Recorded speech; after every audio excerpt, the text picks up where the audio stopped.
un tema muy importante que es el cáncer de piel. Ustedes saben que la piel es considerada un órgano, ¿no? Un órgano más de nuestro cuerpo, el que tiene mayor superficie en metros cuadrados, tiene una capa superficial que se llama epidermis, ¿no? Seguida de una capa, ah, la epidermis obviamente es un epitelio multiestratificado. Seguidamente se encuentra la dermis, que es más un tejido de sostén, ¿no? Que está compuesto en su mayoría por fibras de colágeno. Y por debajo de ella incluso se añade alguna otra capa denominada hipodermis o tejido celular subcutáneo, ¿no? Que está situado inmediatamente por debajo. La dermis y la hipodermis supuestamente tienen un origen mesodérmico, eso ustedes ya lo saben, y también hay glándulas anexas, ¿no es cierto?, a estos tejidos, como las glándulas sudoríparas, los folículos pilosebáceos y también el aparato ungueal, ¿no? El cáncer de piel es una de las afecciones que pueden ocurrir pues a nivel cutáneo, ¿no? Dicho sea de paso, el cáncer de piel es uno de los tumores con mayor incidencia en el ser humano y esto ha ido avanzando conforme pasan los años. Según la OMS, el cáncer de piel es la principal causa, el cáncer, ustedes saben que es una de las principales causas de muerte a nivel mundial, y un grupo importante de estas muertes se deben a cáncer de piel, ¿no? ¿Y por qué? ¿Cuál es la importancia de estudiar el cáncer de piel? Porque la mayoría de los casos es pues prevenible y curable a tiempo, ¿no? Se dice que hasta un 40-50% de toda la población ah, padece de al menos un tipo de cáncer cutáneo al llegar a los 65 años, o sea que su incidencia es sumamente alta. Y obviamente ocupa el primer lugar en cuanto a frecuencia.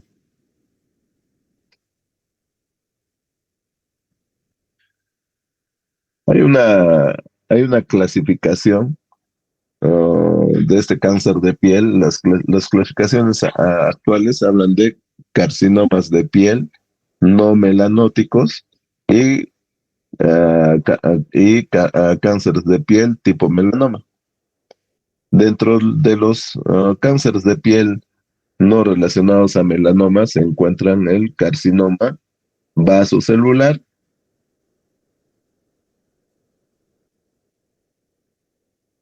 y el carcinoma espinocelular. El carcinoma vasocelular, entre los dos casi representa el 95% de los casos, imagínense. Y dentro del vasocelular y el espinocelular, el más frecuente es el vasocelular. Casi es el 90% de los casos. O sea, el carcinoma vasocelular es el cáncer de piel más incidente. Entonces dirán, pero doctor, ¿para qué estudiamos melanoma si el carcinoma vasocelular casi es el 90% de los casos? ¿Por qué? Porque el melanoma, si bien es menos frecuente, es el más letal. Es el que más mata a los pacientes con cáncer de piel. La mayoría de pacientes mueren a raíz de este tipo de cáncer denominado melanoma. Entonces, en resumen, tenemos dos tipos de cáncer de piel: el no melanoma, que se compone por el carcinoma vasocelular y el espinocelular, y el melanoma, ¿no? Que tiene diferentes presentaciones, ¿no? Y recuerden que también hay un tipo de cáncer que es el escamo celular o el epidermoide, ¿no? De la misma piel, que también en porcentaje casi es un 20%.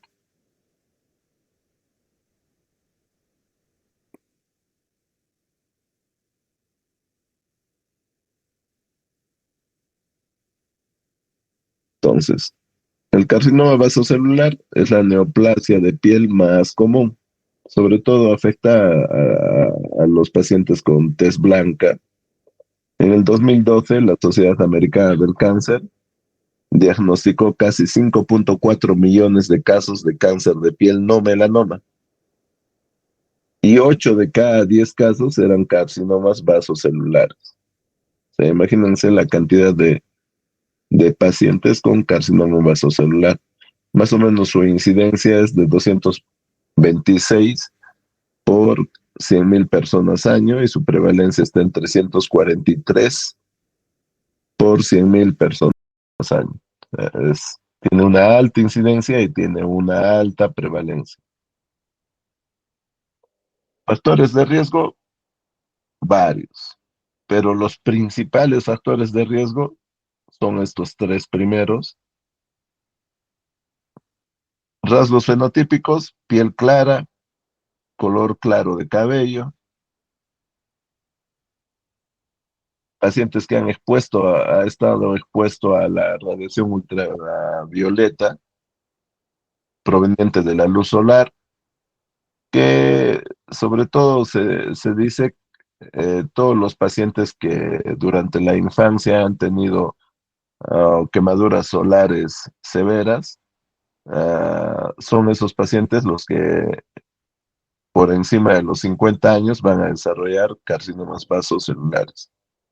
También es importante la cantidad de exposiciones. Generalmente dicen más de 5 quemaduras solares severas podría predisponer a que estos pacientes, y si se han producido en la infancia o en la adolescencia, son un factor de riesgo para que de adultos mayores desarrollen este tipo de carcinoma. El tiempo de exposición, sobre todo cuando abusamos en las camas solares, ¿no? Las camas solares cuando estamos tomando sol, sobre todo en momentos de mayor radiación. Por otro lado, hay una predisposición genética. Se han descubierto que hay polimorfismos en que que van a generar mutaciones en genes de la línea germinal, que pueden, que pueden predisponer a tener este tipo de cánceres, ¿no? Como por ejemplo mutaciones en el receptor de la melanocortina 1, sobre todo genes que determinan rasgos pigmentarios, ¿no? Entonces son estos tres factores los más importantes para desarrollar carcinoma vasocelular. La edad avanzada, por encima de los 50 años, ya es un hecho que la piel, obviamente, al igual que otros órganos, empieza a degenerar y, y eso aunado a una falta de una cultura preventiva, entonces se desarrolla este tipo de enfermedades, ¿no? Personas que han tenido pecas en la infancia, como les decía, a mayor número de quemaduras solares pasadas, también es un factor predisponente para carcinoma vasocelular. La exposición crónica al arsénico. El agua potable, pues, tiene cierta cantidad de arsénico, mariscos que estén contaminados con arsénico y medicamentos contaminados con arsénico hacen que este tipo de pacientes puedan presentar carcinoma vasocelular. Pacientes que han estado expuestos a radiación ionizante, producto de un tratamiento, como por ejemplo la radioterapia. La radioterapia produce radiodermitis o dermatitis actínica, que es una quemadura producto de este tipo de tratamiento que podría producir un daño en en el ADN y consiguientemente producir un carcinoma, sobre todo vasocelular. Pacientes que están inmersos en terapias inmunosupresoras, sobre todo los receptores de trasplantes de órganos sólidos o receptores de trasplantes halogénicos, también en pacientes no trasplantados que de alguna manera están inmunocomprometidos, como por ejemplo pacientes con artritis reumatoidea que usan metotrexate, pacientes con VIH, ¿no? Existen otros serie de trastornos hereditarios, como por ejemplo el síndrome nevoide de células basales o síndrome de Gorlin, donde hay una mutación germinal en el parcheado humano, que es el PTCH1. En este tipo de pacientes también pueden, pueden estar predispuestos a desarrollar este tipo de enfermedades, pues, ¿no? Otros factores, el nervio sebáceo, que inmerso en el nervio sebáceo se puede desarrollar un carcinoma vasocelular. El virus del papiloma humano también puede hacer que se desarrolle un carcinoma vasocelular. Por ejemplo, en el pene puede aparecer, es raro, pero puede aparecer un carcinoma vasocelular. Determinados estilos de vida, el tabaco también predispone a un carcinoma celular. Generalmente pacientes con educación superior no está muy claro, al igual que el consumo de café, no está muy claro el rol, pero pueden predisponer a un incremento en la incidencia de carcinoma vasocelular. Al contrario, en melanoma, por ejemplo, el consumo de café ya también es un estilo de vida que puede proteger en cierta medida la aparición de melanomas, ¿no? Entonces, ¿cuál es el perfil molecular o cuáles son las lesiones a nivel molecular que se producen para que se produzca una proliferación de, de este tipo de células a nivel de la piel? Se dice que hay una pérdida de la función en la germinal del gen parchado, o del gen humano, del gen parchado humano tipo 1 que se encuentra en el cromosoma 9. Esto sobre todo en pacientes con, con líneas, ah, con patrones de herencia dominantes, ¿no? En, Se ha estudiado tumores, carcinomas vasocelulares esporádicos. Esporádico quiere decir que no está relacionado a una mutación germinal, sino más a una mutación somática, y se ha evidenciado que hasta un 70% de los pacientes con carcinoma vasocelular esporádico se han encontrado mutaciones somáticas en ese mismo gen, el gen parcheado humano tipo 1. Y, y sobre todo en aquellos pacientes con seroderma pigmentoso. Entonces, también se ha evidenciado alteraciones en el gen de retinoblastoma. Ustedes saben que el gen de retinoblastoma, al igual que P53, es un gen supresor tumoral importante.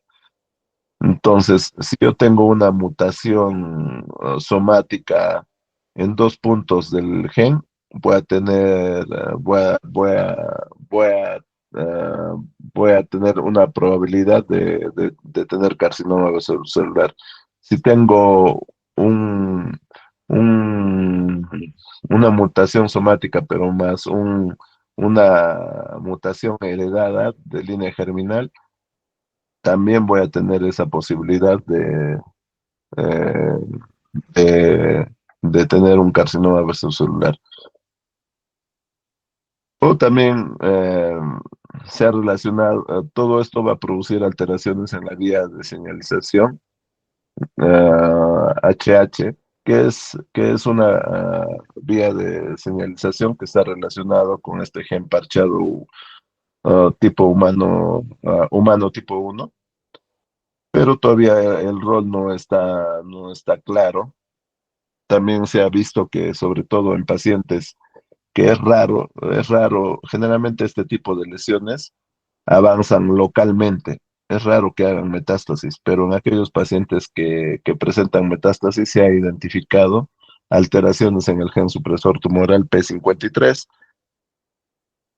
que obviamente este gen codifica la proteína P53 que le va a dar estabilidad genómica, induce a la apoptosis de células que están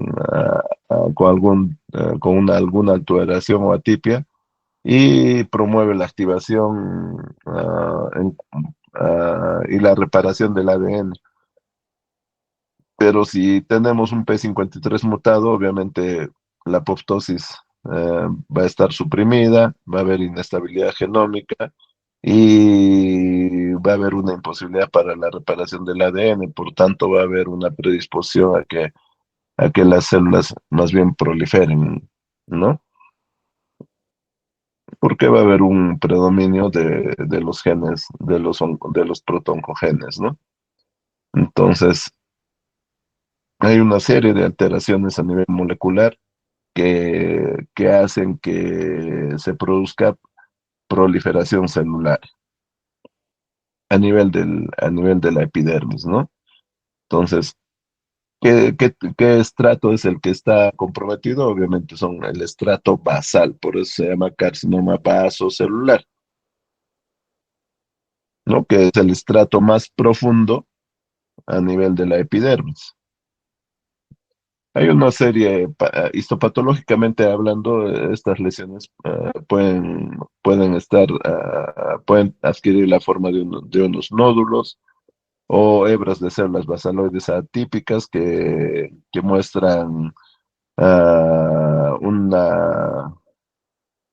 una prominencia nuclear, con nucleolos obviamente que muestran actividad mitótica, ¿no? Y pueden existir diferentes patrones. De todos los patrones, el nodular es el más común. También hay un patrón superficial, hay un patrón morfiaforme o infiltrativo, hay un patrón micronodular, hay un patrón pigmentado, vaso escamoso y un fibroepitelial. Entonces existen diferentes patrones en cuanto a la presentación histopatológica de las lesiones. Fíjense, este es el patrón nodular, ¿no? Donde hay proliferación celular y hay una ulceración en la parte central, ¿no? En la presentación clínica de estas lesiones, el 70% de estas lesiones se presenta a nivel de la cara y está en relación a la radiación solar. En el tronco un 15%, y como les decía, en el pene, en la vulva, en la región perianal, se puede presentar, pero es raro ese tipo de presentaciones. No, clínicamente también hay tres tipos de presentación, tres grupos importantes. El nodular, que es el 80%, se presenta en la cara.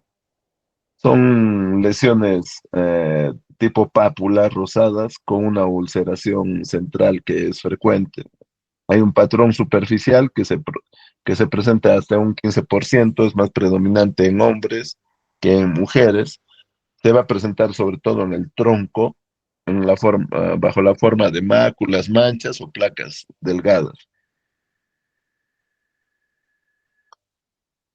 Tiene un centro atrófico, una periferia rodeada de pápulas finas y translúcidas y un patrón morfeaforme infiltrativo que es entre el 5 al 10%, que son pápulas o placas lisas con bordes mal definidos, ¿no? Entonces, la mayoría de los pacientes, las lesiones son localizadas, por ende, con una exéresis de la lesión, con márgenes adecuados, queda curado el paciente. Algunos pacientes que obviamente no acuden oportunamente a un facultativo, van a, se va a presentar como lesiones localmente agresivas y obviamente si persiste la enfermedad puede hacer metástasis pero como les dije, son raras ocasiones, ¿no? Fíjense, ese es el patrón, es el carcinoma vasocelular de tipo nodular, ¿no? Ustedes pueden ver un nódulo rosado con una ulceración central, ¿no? Que está representada histológicamente en esta figura, ¿no?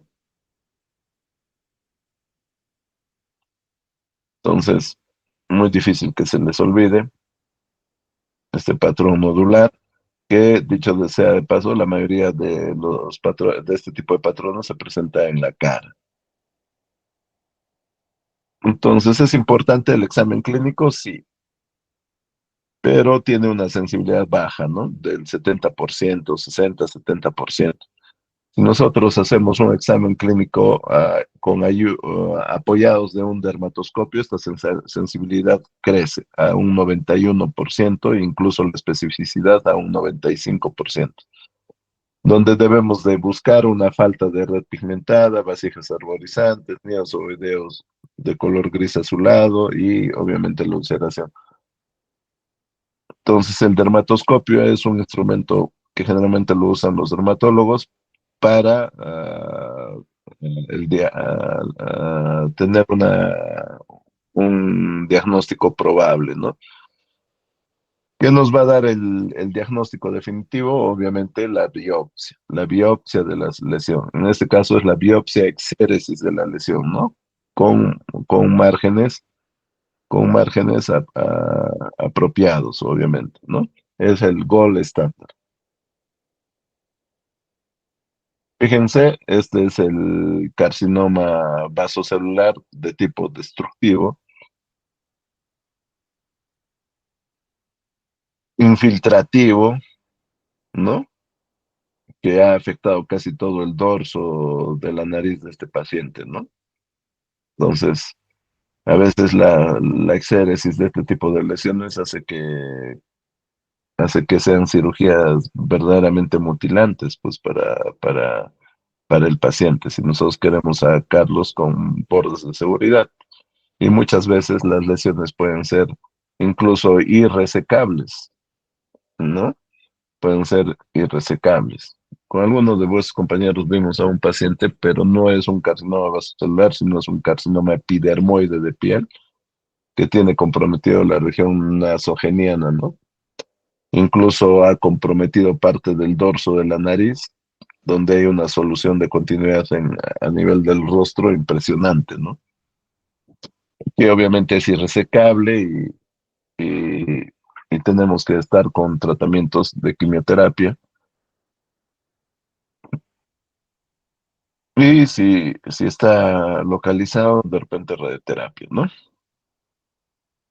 Entonces, la resonancia, la tomografía nos va a servir para determinar en este caso hasta dónde está llegando ese patrón infiltrante, ¿no? Solo está afectado el dorso nasal o de repente ya ha afectado los huesos propios de la nariz, ¿no? Que lo hacen de repente irresecable. Entonces, para eso nos va a servir la resonancia o la tomografía. Entonces, para el estadiaje, y de acuerdo al estadiaje es el tratamiento. Pero como les digo, las lesiones metastásicas por este tipo de enfermedades son poco frecuentes, chicos, son poco frecuentes, ¿no? Acá también tenemos ese patrón nodular, fíjense el nódulo, ¿no? Y en la parte central hay una ulceración, ¿no? Un poco excéntrica la ulceración, pero acá todo esto es el nódulo. Entonces, generalmente los cirujanos plásticos son los expertos haciendo colgajos, entonces son los que se encargan de la exéresis de este tipo de lesiones, son los cirujanos de cabeza y cuello, ¿no? Acá podemos observar esas telangiectasias, ¿no?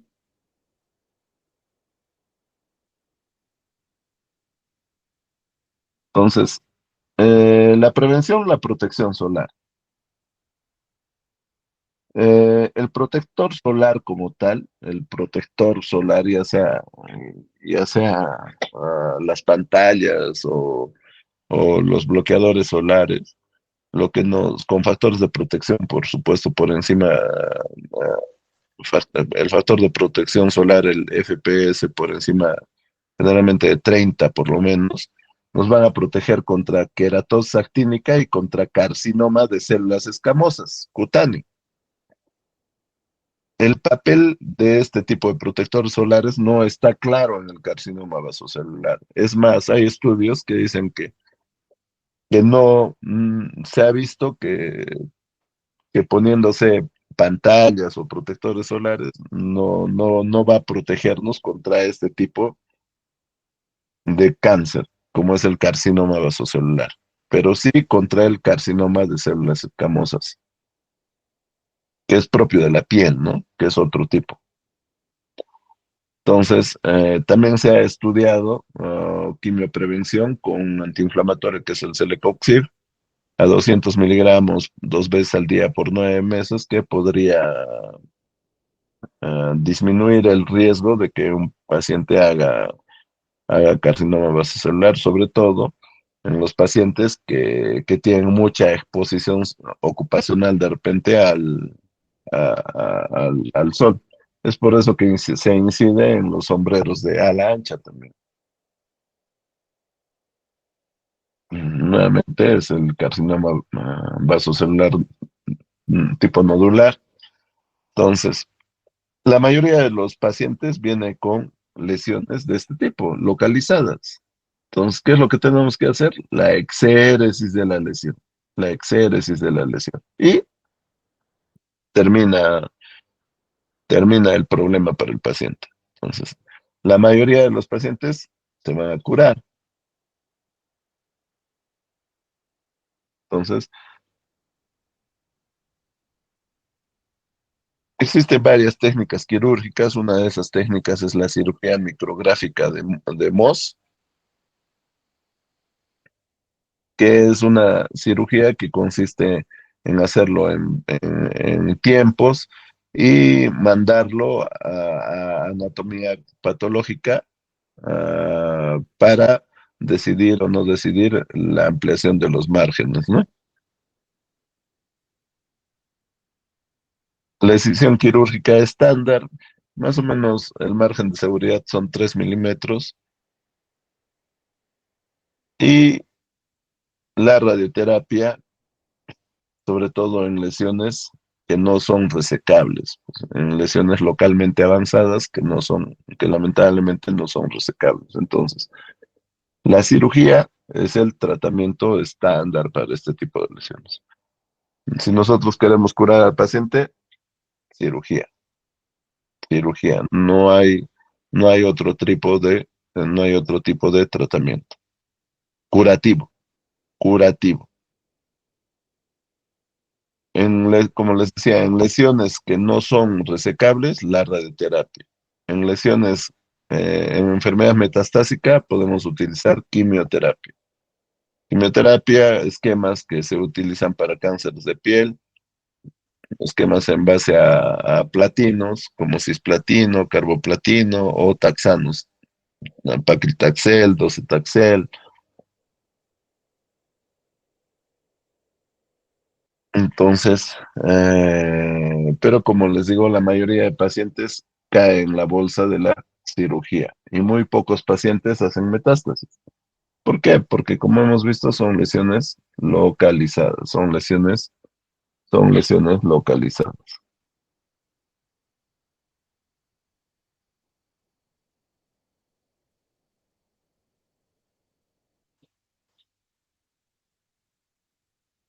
En resumen, el carcinoma vasocelular es un tumor constituido por células morfológicamente similares a las células basales del epidermis.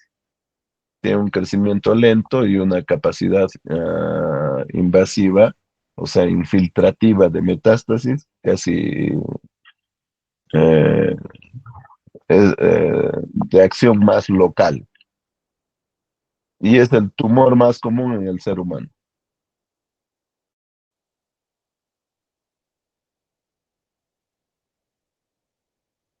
El carcinoma espinocelular es mucho menos frecuente, También tiene capacidad invasiva local, puede producir metástasis y generalmente está en relación a la exposición a rayos ultravioleta, pues, y a la inmunosupresión. Y al igual que el carcinoma vasocelular.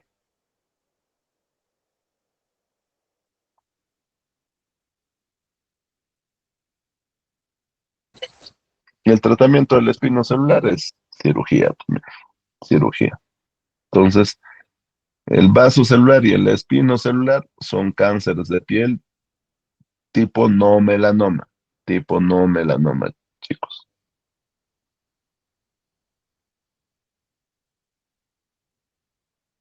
El melanoma es un cáncer que se origina en los melanocitos.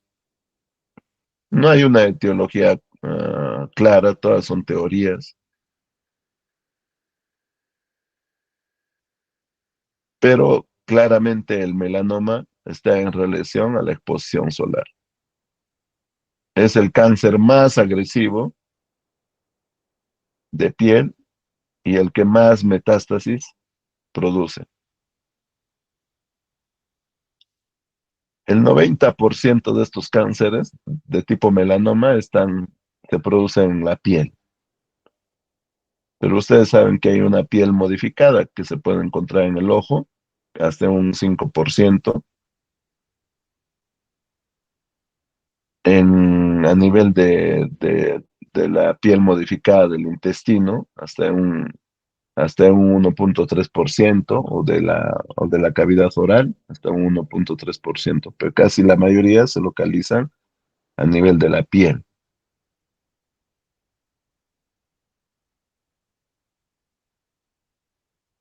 Fíjense, en Estados Unidos es la quinta neoplasia más común.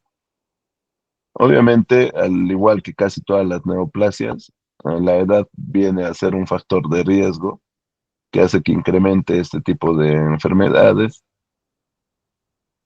La mayoría son detectados por los propios pacientes porque obviamente el paciente es el que más conoce su cuerpo y entonces ve una, una, un nevo, ¿no? Un nevo hipercrónico que de repente ha crecido o se ha modificado la forma, ¿no? Entonces se alarma y acude a- al, al médico, ¿no? Generalmente hay dos formas de determinar la extensión de este tipo de lesiones. Uno es la escala de Breslow, que ve el diámetro de la lesión en cuanto a superficie. Y se dice que si tiene un Breslow menor o igual a 1 milímetro, probablemente ese tipo de pacientes no va a tener ningún problema y es más, van a terminar curados, ¿no? En cambio, los niveles de Clark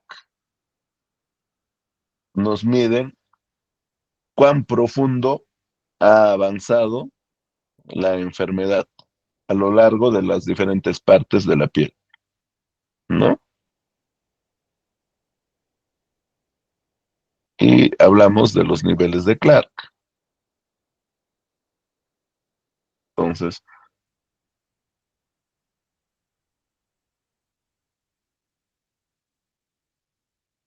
fíjense, a diferencia del otro que la incidencia era 10 veces más que del melanoma, este tiene de incidencia 22 por cada 100.000 personas año. Igualmente es alta con referencia a otras neoplasias, sí. Existen algunas latitudes donde hay una alta tasa de incidencia, sobre todo países que están ubicados en Oceanía, Estados Unidos, el norte de Europa, ¿no? En el 2020 se diagnosticaron casi 325.000 personas con esta enfermedad. Había un ligero predominio en los varones y casi 60.000 personas fallecieron por esta misma enfermedad. Hay una mayor incidencia en la raza blanca. Eh, no es que no exista melanoma en pacientes con piel oscura o de color. Existe y cuando se presenta, sobre todo se da a nivel de caderas y extremidades inferiores, sobre todo los melanomas sacrales, ¿no?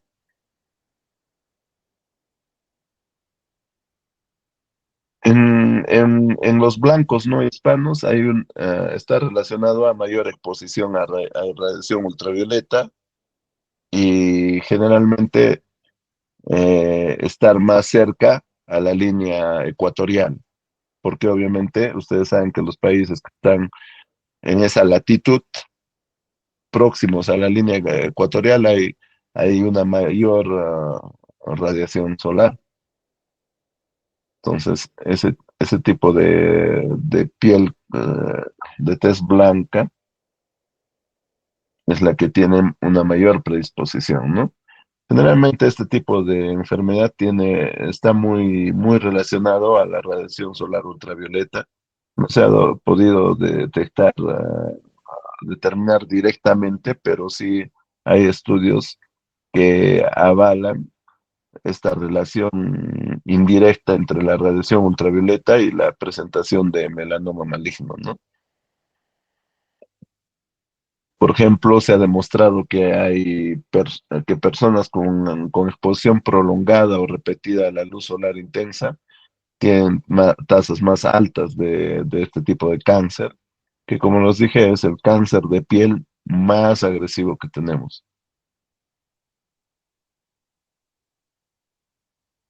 Las lesiones se van a presentar en las zonas de la piel expuestas al sol y sobre todo en las zonas de la piel que han sufrido quemaduras solares severas, ¿no? Nosotros y muchos de ustedes seguro lo han experimentado cuando de repente por primera vez han ido a la playa y se han expuesto de repente sin la protección adecuada a los rayos solares y en la noche sienten todo el cuadro clínico de una dermatitis solar, ¿no? De una quemadura solar.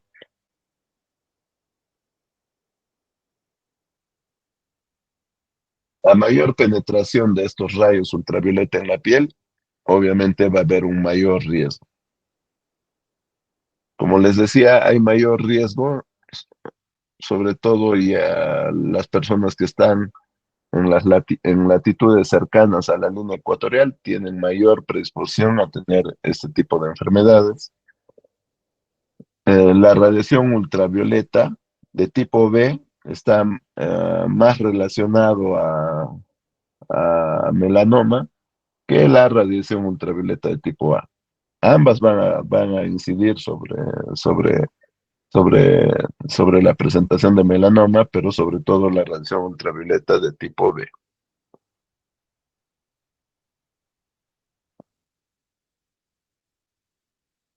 Nos tomamos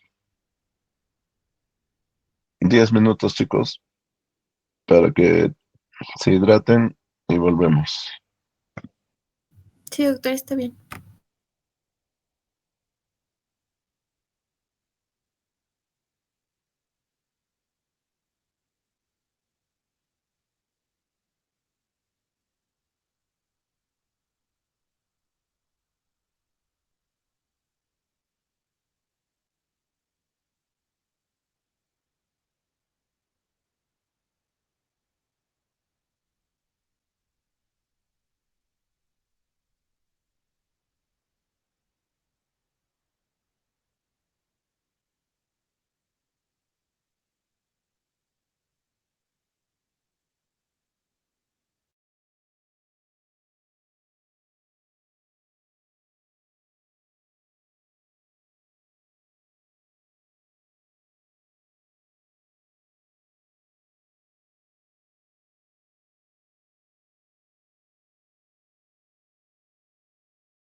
Bien, estamos de regreso.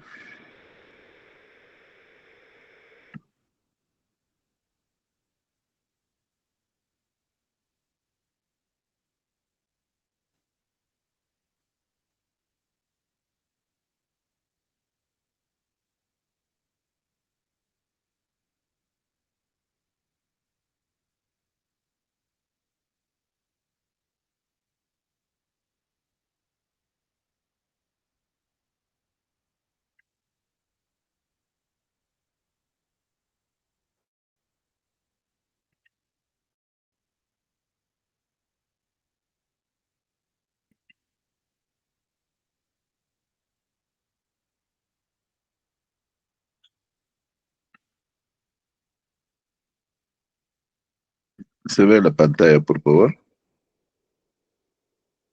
Sí se ve, doctor.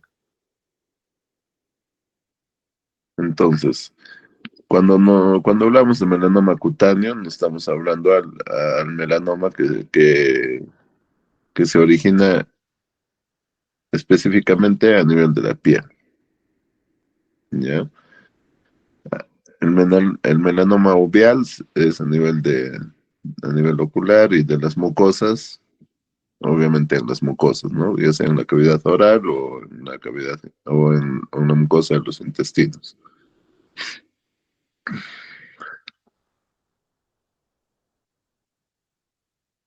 Entonces, una vez más, ¿no? Hay hay mayor incidencia en las áreas ubicadas cerca a la línea ecuatorial. Hay una mayor relación entre la radiación ultravioleta de tipo B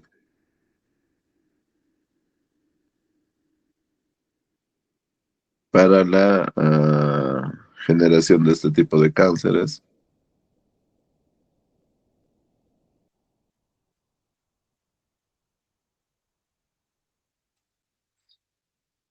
Y fíjense, ¿no?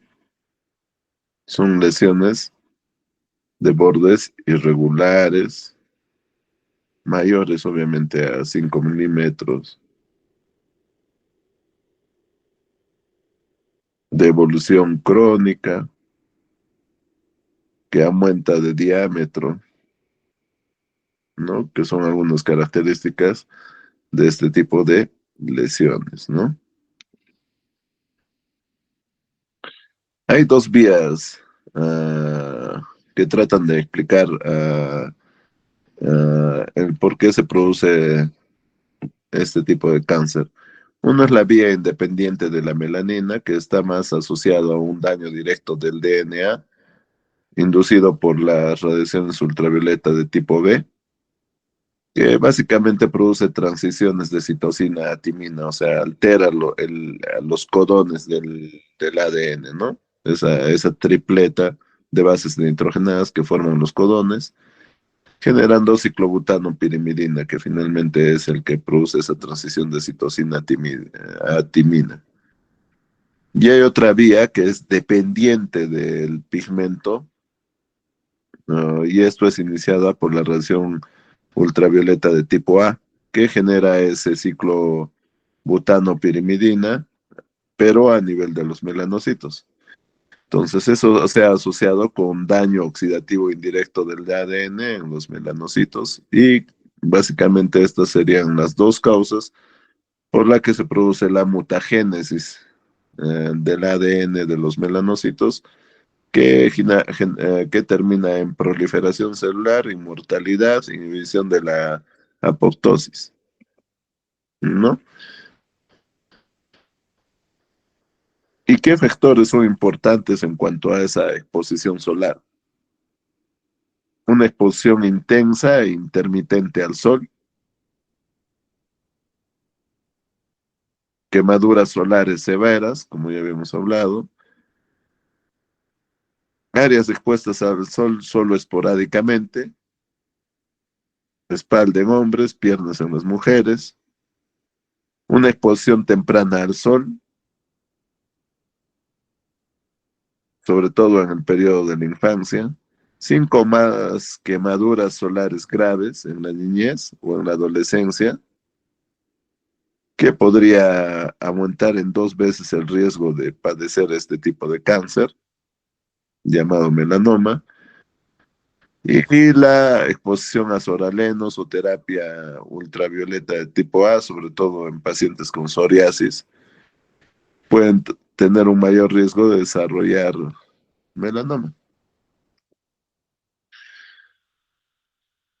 Es menos frecuente, pero también hay riesgos ocupacionales, sobre todo en trabajadores que tienen que estar expuestos a productos derivados del petróleo, pacientes trabajadores que están expuestos a radiación ionizante, sobre todo los que trabajan con radioterapia o con rayos X, ¿no?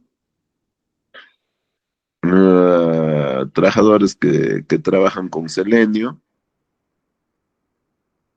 algunos hábitos, el alcohol, por ejemplo, se ha relacionado, hay una relación no muy clara, ah, que los pacientes con mayor consumo de alcohol pueden tener mayor predisposición a melanoma.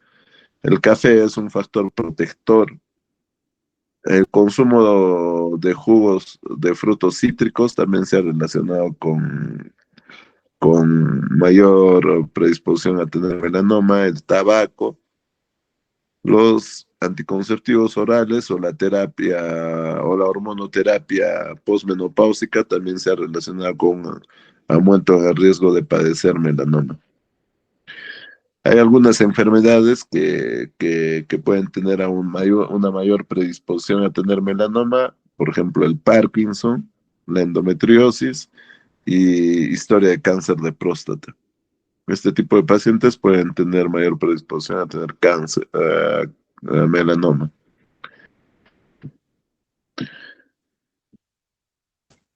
Existen varios tipos de presentación clínica. Uno es el melanoma de extensión superficial, que es el más frecuente, hasta un 70% de los pacientes.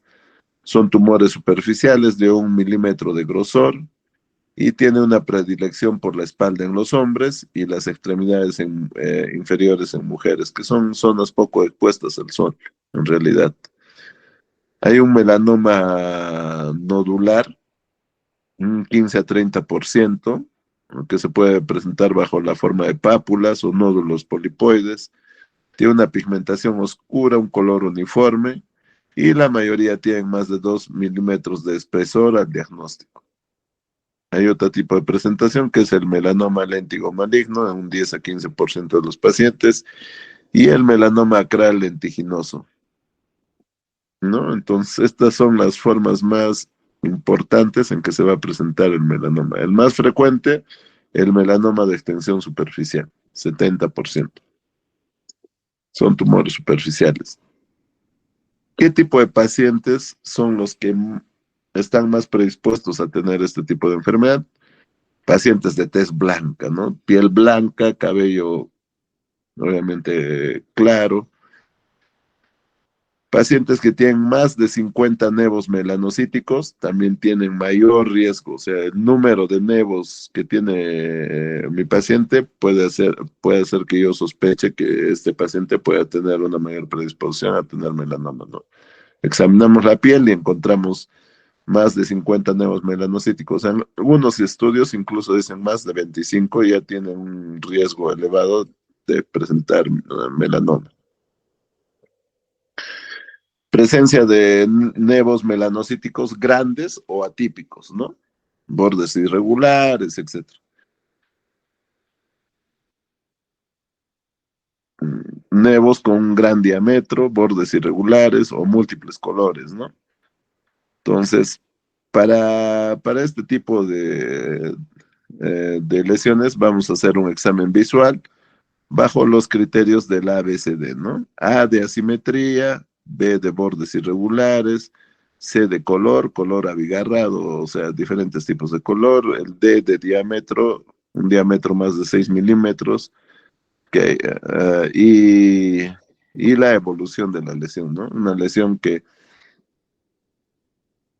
que es muy pequeña, pero que va aumentando de tamaño conforme va pasando el tiempo, ¿no? Y esto llevado a la práctica, asimetría, ¿no? Es una lesión asimétrica, ¿no? Por este lado hay un nódulo, por este lado está ligeramente aplanado el color, ¿no? Hay un color bien intenso en la parte nodular y hacia la periferia es un poco más claro. Los bordes totalmente irregulares, como ustedes pueden ver, no son bordes definidos como un lunar normal. El color, ¿no? Generalmente son hipercrómicos, ¿no? Un diámetro, una variación al diámetro de más de 6 milímetros, ¿no? Y la evolución de la lesión, ¿no? Fíjense, una lesión pequeña que a medida que va pasando el tiempo va incrementando de tamaño, va incrementando de tamaño, ¿no? Entonces, el diámetro, la extensión superficial de la lesión, lo determina el Breslow. Y en profundidad es el Clark, es el Clark. Entonces, el Breslow es la variación a nivel radial y el Clark en profundidad. ¿Cómo vamos a examinar al paciente? Obviamente visualmente y también con ayuda de un dermatoscopio.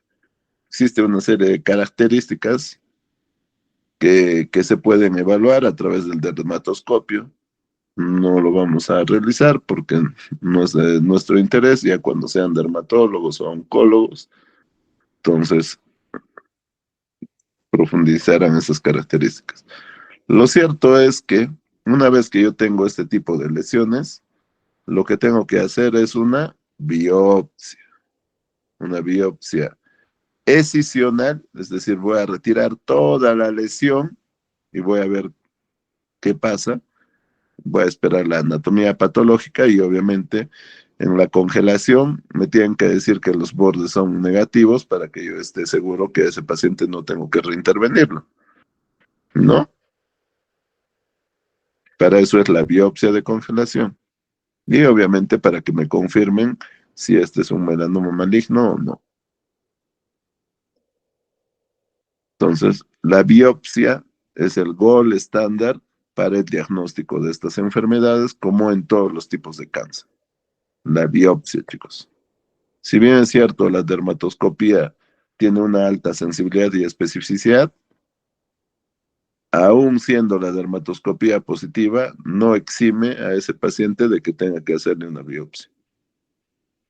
Como les digo, la biopsia puede ser totalmente excisional, o sea, retirar toda la lesión, o puede ser una biopsia incisional, o sea, voy a sacar un pedazo de la lesión para confirmar ante qué estoy, ¿no? Y de repente, en una segunda intención, hacerle una cirugía arreglada, ¿no? Por ejemplo, si tiene una lesión a nivel acral, es decir, en el talón o muchas veces en los lechos unguiales de, de, de las falanges de los miembros inferiores. Entonces, no solamente se saca la lesión, sino también se hace un vaciamiento ganglionar, inguinal, ipsilateral a la lesión, ¿no? Del mismo modo, si yo tengo una lesión en el primer dedo, digamos de la mano derecha, entonces me tienen que hacer una disección ganglionar de la axila ipsilateral a la lesión, es decir, del lado derecho, en este caso, ¿no? Entonces, la confirmación histológica es importante, ¿no? Yo voy a encontrar melanocitos atípicos,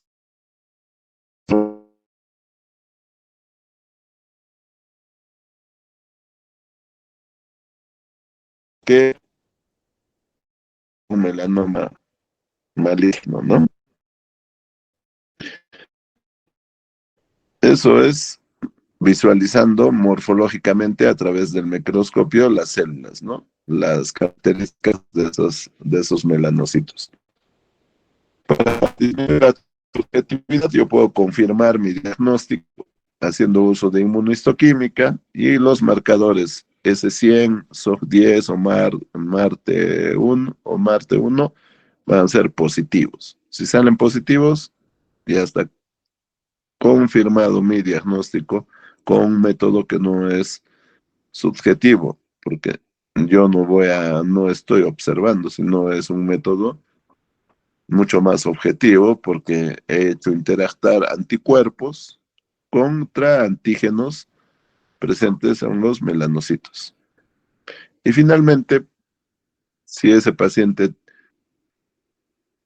tiene la presencia, debo de determinar la presencia de determinadas mutaciones a través de estudios moleculares. Si tiene BRAF mutado, si tiene RAS mutado, si tiene NF mutado, si tiene KIT. Entonces, yo puedo hacer una determinación de los estudios moleculares en esa pieza, ya sea de biopsia o de exéresis de lesión. Entonces, sobre todo en los pacientes con enfermedad avanzada, ¿no? ¿Por qué? Porque podrían beneficiarse de algunos medicamentos o de una terapia llamada inmunoterapia.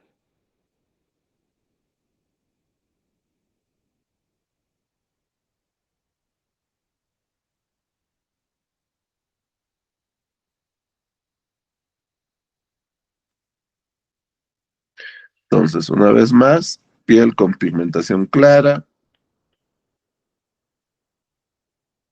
es esa piel donde hay mayor incidencia de presentación de este tipo de cánceres. El 30% de los melanomas surgen de nevos preexistentes, de los nevos melanóticos. Si tengo en mi paciente de 50 a 100 nevos melanóticos, hay un 5 a 17 veces mayor probabilidad de que ese paciente tenga melanoma. Incluso hay estudios que dicen no necesariamente tiene que tener 50, sino basta que tenga 25 a más nevos. O, la, o no necesariamente en un número, sino que más bien haya nevos atípicos en mi paciente, ¿no? Y eso puede evolucionar a, a un melanoma maligno. Entonces, una vez que ya tengo el diagnóstico, voy a hacerle el estadiaje. Y el estadiaje, ustedes ya saben con qué se hace con tomografía, con resonancia, si es que estoy sospechando de lesiones encefálicas, o con un PET-CT, si es que estoy sospechando de compromiso ganglionar a distancia, que de repente la tomografía no me está resultando tan clara.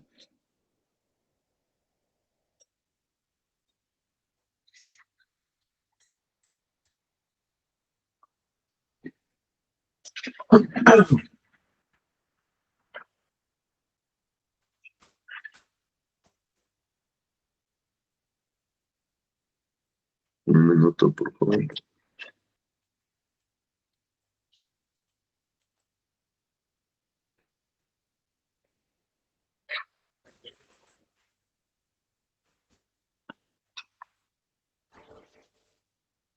Entonces,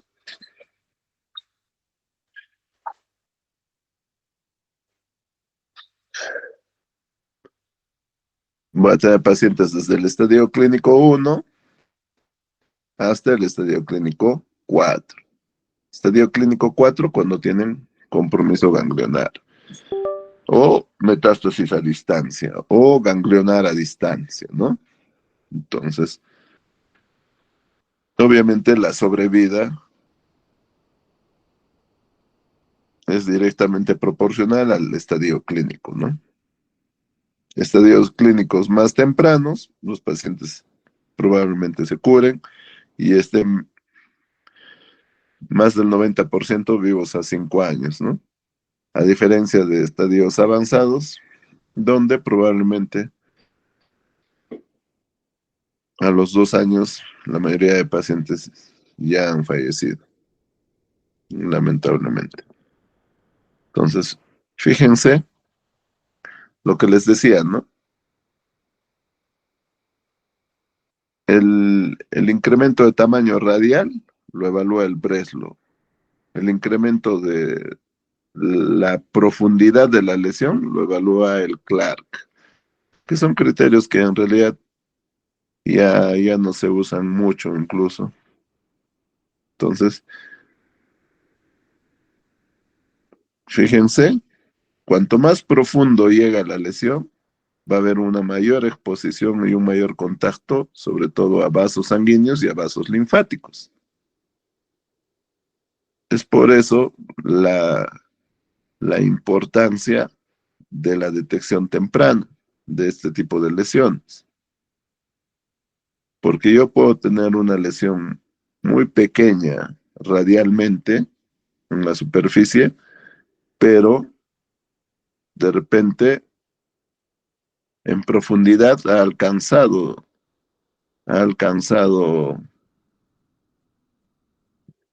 capas importantes de la piel con mucha vascularización linfática y, y, ah, y de vasos sanguíneos, que hace que mi paciente tenga la alta probabilidad de presentar metástasis a distancia, ¿no? Y estos son los estadios con más alto riesgo de recurrencia, ¿no?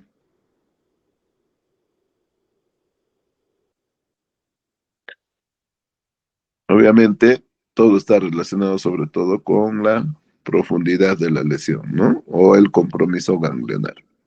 Mayor compromiso ganglionar, mayor posibilidad de recurrencia.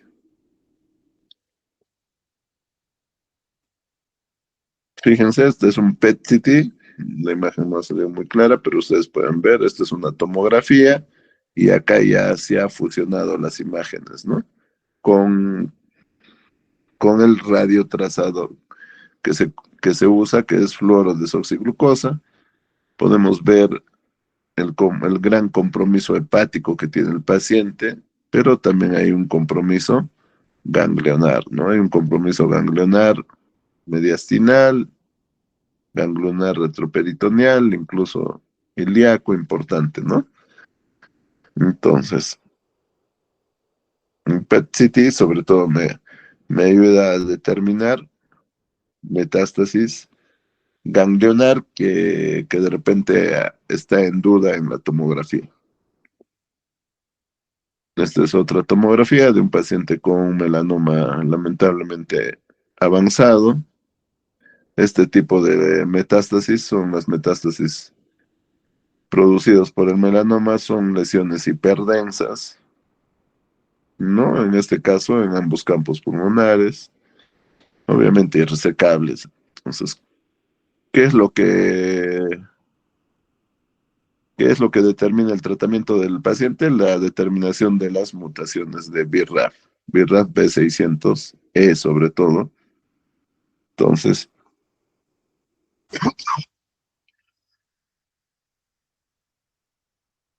en ese tipo de pacientes, nosotros en el hospital en salud, en pacientes con melanoma avanzado, tenemos el acceso a un medicamento que es una inmunoterapia que se llama nivolumab, que se llama nivolumab.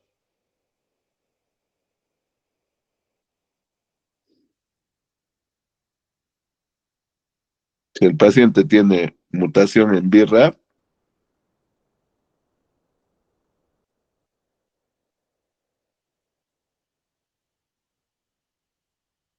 entonces vamos a usar nivolumab.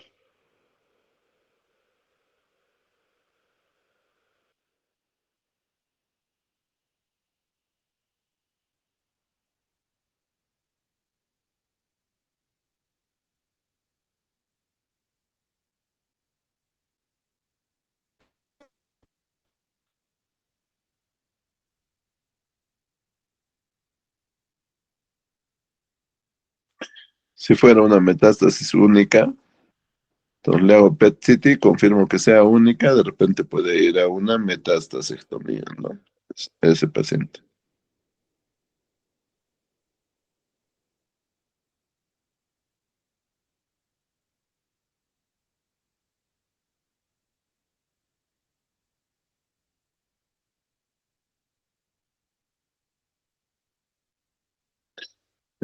Existen otras drogas como el ipilimumab, que también se puede dar si hay BRAF mutado. Recuerden que la mutación de BRAF se puede presentar hasta en el 50% de pacientes con melanoma.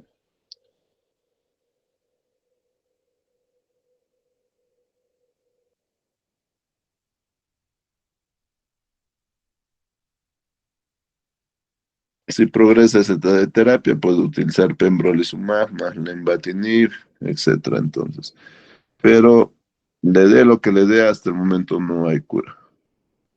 La inmunoterapia, la quimioterapia, ah, es para prolongar la vida del paciente. Gracias a los avances de la ciencia es que se ha podido dar mayor sobrevida a estos pacientes, pero obviamente ustedes saben que la exposición de esas clonas de células malignas al tratamiento también hace que las células se vuelvan resistentes con el avance del tiempo a ese mismo tratamiento. Entonces, les empezamos a dar, hay una buena respuesta, pero no es duradera en el tiempo. Llega un momento en que el paciente de nuevo empieza a formar lesiones. Entonces hay que cambiar de tratamiento. Entonces, ¿cuál es el tratamiento de los pacientes con melanoma? Cirugía, exéresis de la lesión, cuando está localizado, ¿no? Obviamente, una vez que hemos confirmado el diagnóstico, hacemos pues el estadiaje. El estadiaje lo hacemos con tomografía o lo hacemos con PET-CT o con resonancia, ¿no? El estadio nos ayuda a encaminar y a asumir una conducta terapéutica. Digamos, tenemos este paciente con metástasis pulmonar bilateral, no le vamos a operar pues la lesión que tiene en el pie o la lesión que tiene en la piel o en el tronco, o en la espalda, etcétera. O en los lechos unguiales de la mano, etcétera. No, no lo vamos a operar porque no ayudaría en nada.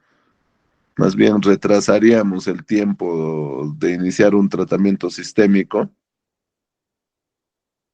al querer operar el primario. No tiene sentido, chicos. Las lesiones que son metastásicas, estadio clínico 4, no se operan por lo general, salvo que yo haya comprobado con un PET-CT que solo tiene, digamos, una lesión pulmonar y tiene una lesión, digamos, en el lecho unguial. Entonces, retiro la lesión del lecho unguial, hago disección ganglionar y le puedo hacer una metastasectomía y obviamente recibirá un tratamiento de refuerzo. Pero si es una lesión que solo está, le hago la tomografía y no hay evidencia de secundarismo a distancia, o sea, no hay metástasis a distancia, entonces procedo a hacer la exéresis de la lesión, ya sea amputando, obviamente, si está en un lecho unguial de la mano o el pie, se le va a amputar. Y se va a hacer disección ganglionar, ya sea de la axila o ya sea de la ingle, ¿no? ¿Por qué? Porque es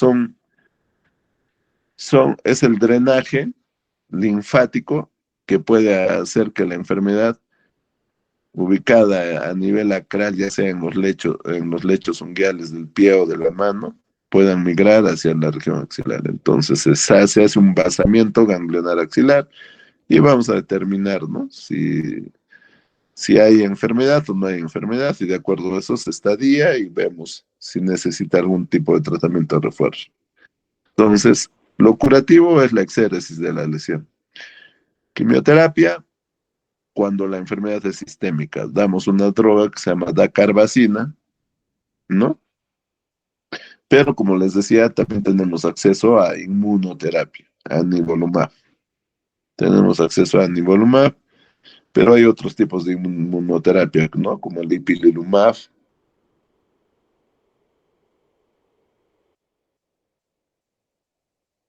el mismo nivolumab.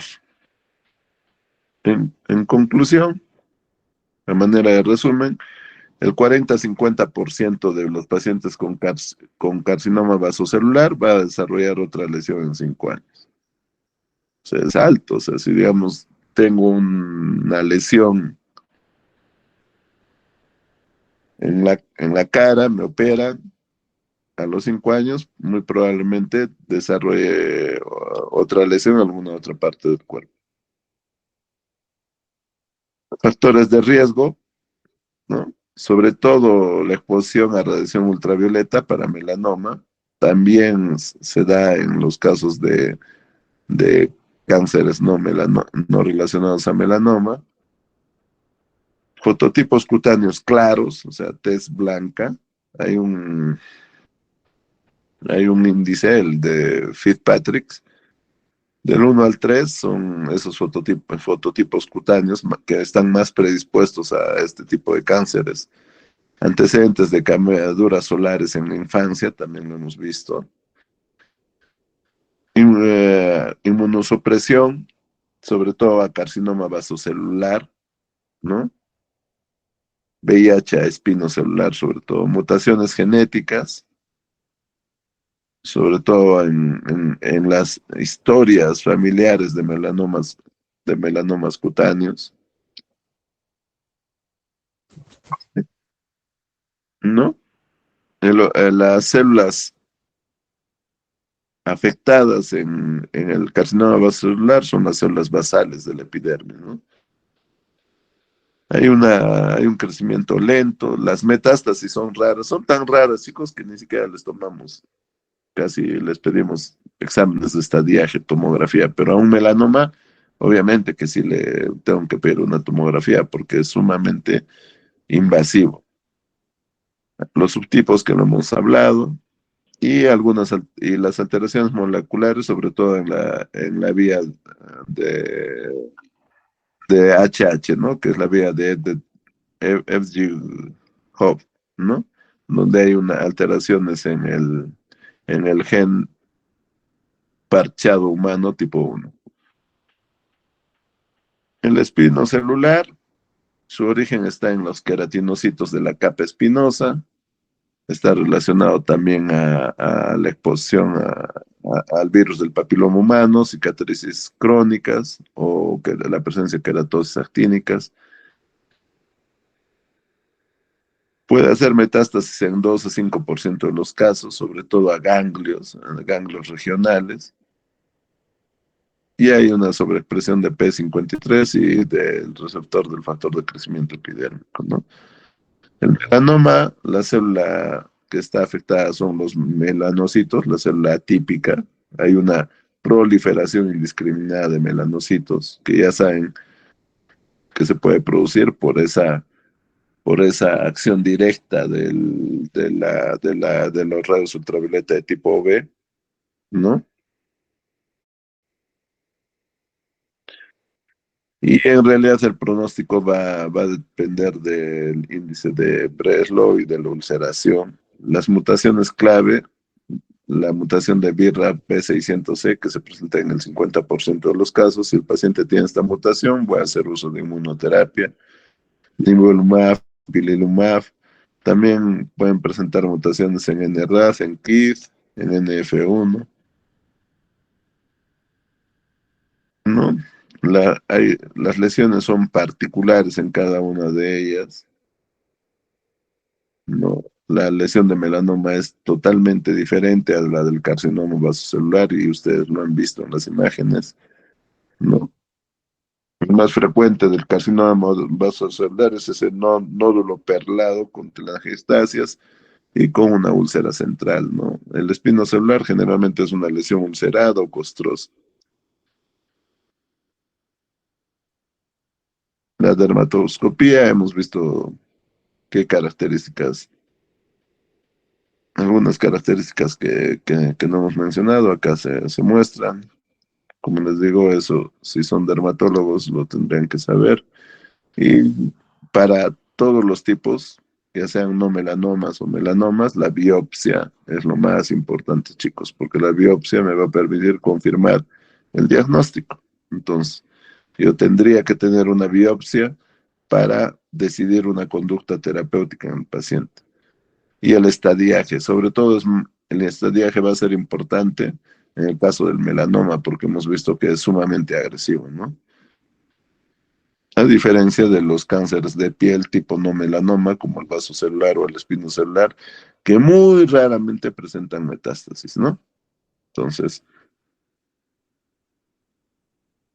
en no melanoma tenemos que la cirugía es lo más importante. La, Generalmente no se recomienda mucho las terapias locales porque a veces puede alterar la lectura anatomopatológica. La radioterapia, sobre todo, se prefiere para pacientes no candidatos a cirugía, obviamente, ¿no? En melanoma, obviamente, la cirugía es lo más importante porque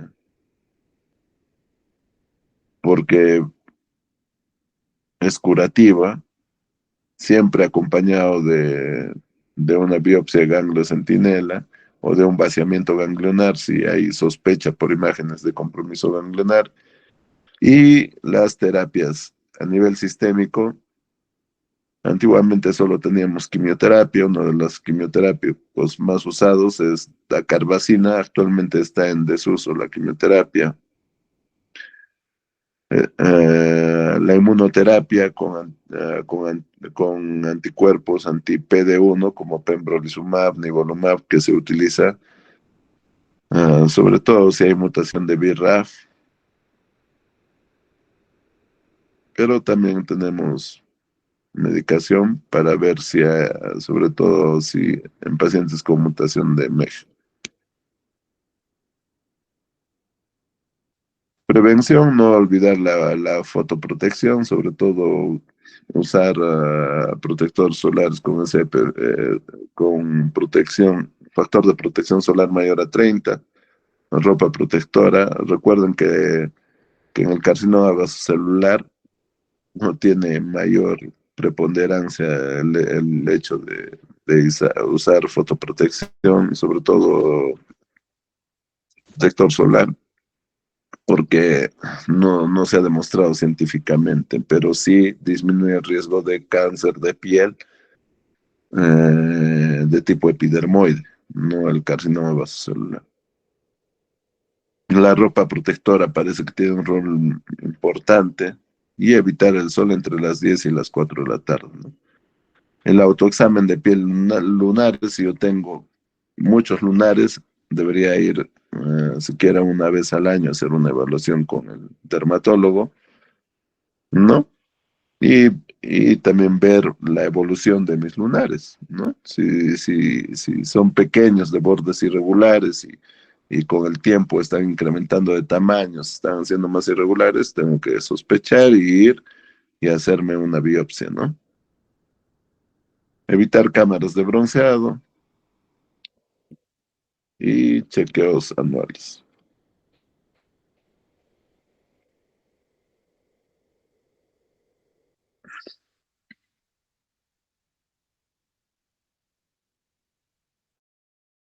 Bien, chicos, no sé si tienen alguna pregunta.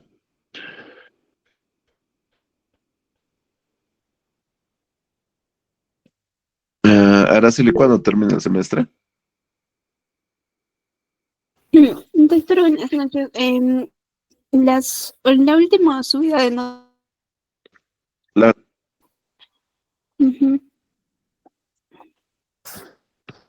¿Cuándo es? No te escuché. La última subida de notas. El 17 de junio es, creo, doctor.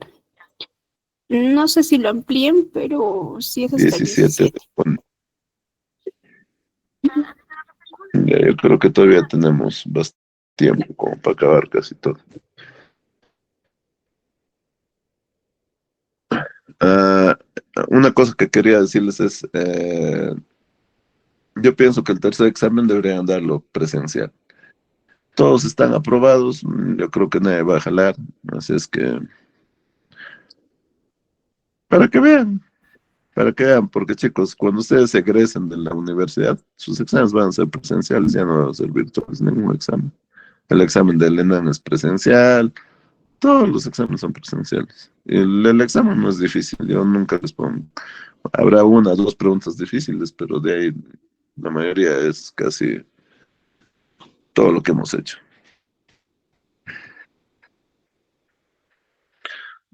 Dime, Hugo, Sí. disculpa.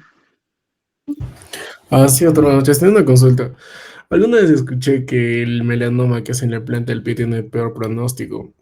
Y quería preguntar si eso es verdad y si sí lo es, ¿por qué?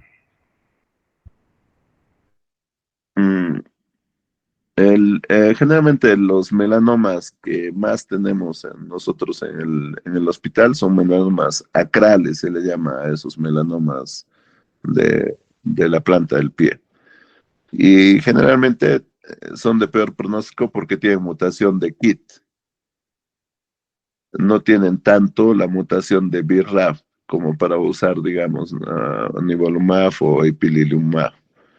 Y lo otro es porque generalmente esas lesiones acrales, es decir, que están en la planta del pie o también pueden estar en en las lechos unguiales de las manos, ah, tienen un acceso directo al drenaje linfático, pues. Entonces, eh, a veces el paciente, como está en el talón, no se examina bien o se ve una manchita y no le toma importancia, esa manchita va creciendo, no solo radialmente, sino en profundidad y obviamente las células, los melanocitos malignos acceden al espacio vascular o sobre todo al espacio linfático y empiezan a producir compromiso ganglionar linfático a distancia. Si yo tengo un paciente que tiene una lesión en el talón, como dice vuestro compañero, la primera conducta, si es que le saco una tomografía y no encuentro ganglios sospechosos tanto en la ingle como en el resto del cuerpo, la primera conducta es hacer la exéresis de la lesión y hacer ganglio centinela con medicina nuclear. Entonces, se le saca un ganglio centinela, se estudia, es negativo, entonces ahí queda. Si el ganglio centinela es positivo, se procede a hacer vaciamiento ganglionar inguinal. O sea, se saca todos los ganglios inguinales, la mayoría de ganglios inguinales. Entonces, sí esperamos, ¿no? La lectura por el anatomopatólogo. Pero muchas veces los pacientes tienen no solo ganglios en la ingle, sino también ganglios en retroperitoneo, que si ustedes se dan cuenta ya no son ganglios ni regionales, sino son ganglios a distancia, o sea, son ganglios ya metastásicos. Y el problema de melanoma es que una vez que se producen ganglios metastásicos, ya es prácticamente una secuencia de progresión y progresión y progresión y es cuestión de tiempo hasta que fallece el paciente. Lo único que nos queda con ese tipo de pacientes es darles mayor tiempo de sobrevida con el uso de estas terapias innovadoras, como no tan innovadoras, pero para nuestro medio sí, porque no tenemos mucho acceso a esas nuevas terapias. La única inmunoterapia a la que tenemos acceso es nivolumab, en melanoma en el seguro. Entonces, a todos los pacientes con metástasis les damos nivolumab.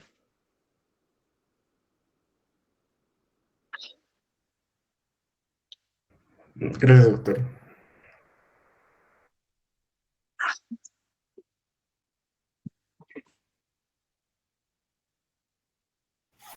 Doctor, disculpe, buenas noches. Bueno, algunos, no sé Dime, si están toda la Angela. mayoría respondiendo el grupo, pero no prefieren el examen virtual, doc. Así que no solo Meet, Ya, si pueden ya. votar o escribir.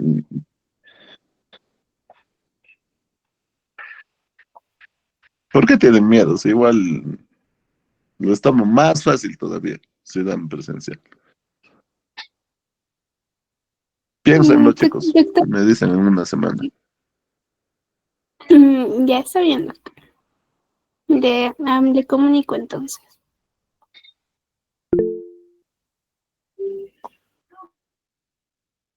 Dime, Stephanie. Doctor, una consulta. Si el examen fuera presencial, ¿nos pondría la nota del examen cómo sería Les pongo el la promedio? nota del examen. Se los ¿Y la prometo. práctica cuánto vale? Les pongo la nota del examen. ¿Ah? ¿Y la práctica se Dime. promediaría No te también? escuché tú. ¿Cuál sería el porcentaje? Es 60-40. Es 60-40 de acuerdo a vuestro plan 2020. Ok, está bien, doctor. Gracias.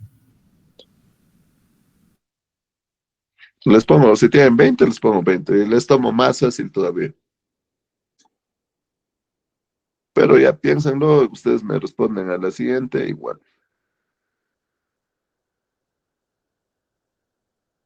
Bueno, Ya, chicos, doctor. me imagino que están cansados, al igual que yo. Cuídense, estudien, chicos, estudien. No estudien para el examen, sino estudien porque